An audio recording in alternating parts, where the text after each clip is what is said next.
Mustang Coupe.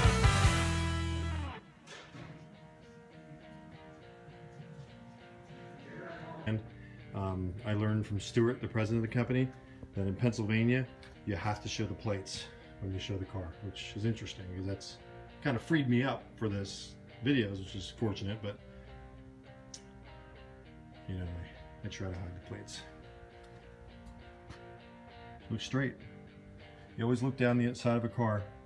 You look at the door, you look at the fender, and you can see that's a straight car.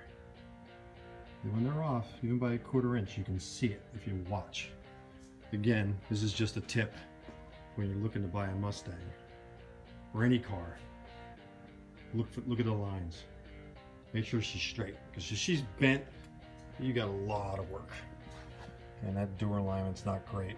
It looks like they knew it, so they put a little plastic thing in there. But I love it when it's like this because it gives away all the clues about the car. And Texas is a good place to get a car because that means the environment this car was in, most likely for 50 years, was a dry environment.